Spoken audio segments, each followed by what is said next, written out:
Muhammad Ali dalam puncak karirnya merupakan pria yang paling terkenal di planet bumi. Bakat tinjunya makin berkembang karena kepercayaan dirinya yang sangat besar. Dia terkenal lantang mendukung hak-hak sipil yang membuatnya dicintai oleh jutaan orang di dunia. Ali lahir dengan nama Cassius Marcellus Clay di Louisville, Kentucky, pada 17 Januari 1942, anak seorang pelukis reklam. Dia diberi nama berdasarkan nama seorang pejuang penghapusan perbudakan yang terkenal pada abad ke-19. Ketika dia berusia 12 tahun, dia melaporkan kehilangan sepeda dan mengatakan kepada seorang petugas polisi bawah dia ingin menghajar pencurinya. Petugas polisi, Joe Martin, yang melatih para petinju kanak-kanak di sebuah pusat olahraga lokal, menyarankan bocah ini untuk belajar tinju terlebih dahulu sebelum dia menantang si pencuri.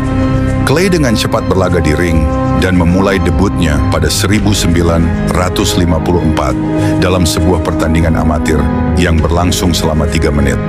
Dia berhasil karena dia memiliki tekad yang lebih tinggi dibandingkan sebagian besar anak lain, kata Martin. Dia merupakan pekerja paling keras dibanding anak-anak lain yang pernah saya latih.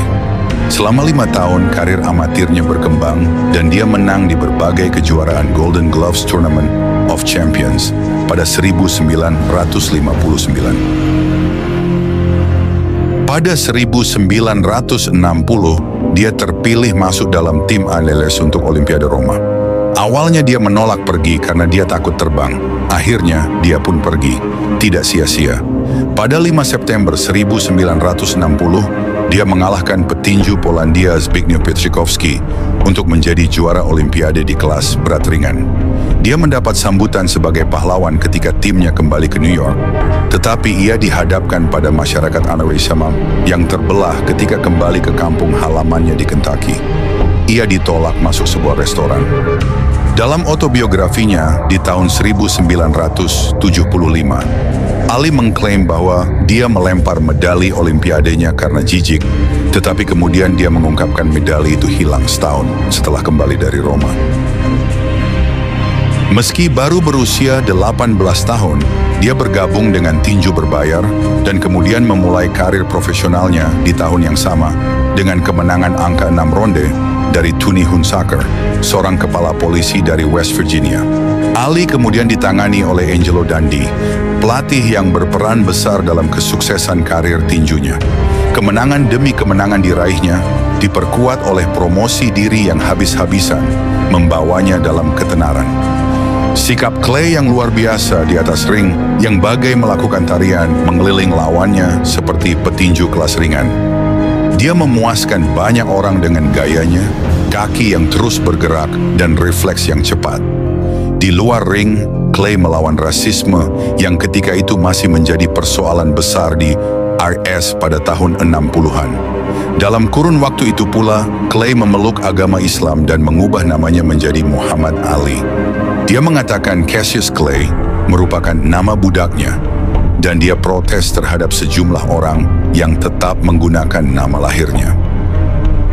Di luar tinju, Ali pernah menolak mengikuti wajib militer dan mendapatkan hukuman penjara atas sikapnya. Dia diganjar 5 tahun penjara, tetapi setelah 3 tahun muncul penolakan dari warga AS terhadap Perang Vietnam. Kemudian Ali mendapatkan penangguhan hukuman dan kembali ke ring pada 1970 dengan menang atas Jerry Quarry. Tetapi kemudian pada 1971 Ali kalah untuk pertama kalinya dalam karir profesionalnya oleh Joe Frazier. Ali kembali meraih kemenangan dari Frazier 3 tahun kemudian. Mungkin momen terbaik Ali pada Oktober 1974 ketika dia mengalahkan George Foreman di Zaire yang disebut sebagai pertandingan Rumble in the Jungle. Pada usia 32 tahun, Ali menjadi pria kedua dalam sejarah yang meraih kembali juara dunia kelas berat. Setahun kemudian, Ali bertemu dengan Frazier untuk ketiga kalinya yang dijuluki Thrilla in Manila, yang bisa jadi merupakan pertandingan paling brutal dalam sejarah tinju kelas berat. Ali mengatakan saat itu dia sangat dekat dengan kematian di ring tinju. Tetapi kemudian dia menang setelah kubu Frazier menghentikan pertandingan setelah ronde ke-14. Ali dapat dan mungkin harus pensiun pada saat itu, tetapi dia bertanding kembali. Pada Februari 1978, dia kehilangan gelarnya yang direbut Leon Spinks, pemenang medali Olimpiade 1976 yang lebih muda 12 tahun darinya. 8 bulan kemudian dia kembali ke laga tinju dunia dengan jumlah penonton yang mencapai jutaan. Saat itu Ali menang gelar juara dunia untuk ketiga kalinya pada usia 36 tahun. Ali dikenal sangat dermawan meski diperkirakan dia menghasilkan uang lebih dari 60 juta dolar dari ring tinju. Tetapi pada 1979 hartanya tak banyak. Bisa jadi itu merupakan salah satu alasannya untuk tidak mundur dari ring tinju. Tetapi dia kalah dan gelar juaranya pindah ke mantan rekan latihannya Larry Holmes di Las Vegas pada 1980.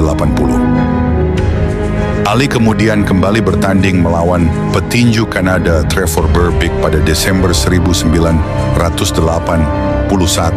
dan setelah kalah angka, akhirnya dia pun menggantung sarung tinju di usia 40 tahun. Setelah itu muncul berbagai kabar tentang kesehatannya. Dia cadel ketika berbicara, berjalan dengan menyeret kaki dan seringkali tampak mengantuk. Ali didiagnosa menderita Parkinson, tetapi dia terus bepergian untuk memenuhi berbagai undangan di sejumlah negara. Sejumlah penghargaan pun diberikan kepada Muhammad Ali.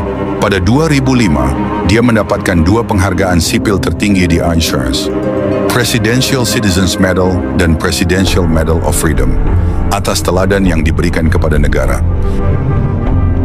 Sepanjang 21 tahun karirnya, Muhammad Ali membukukan 56 kemenangan dengan 35 KO dan 5 kali kalah. Salah satu pertandingannya berlangsung di Jakarta saat mengalahkan juara Belanda, Rudy Lobers, tahun 1973.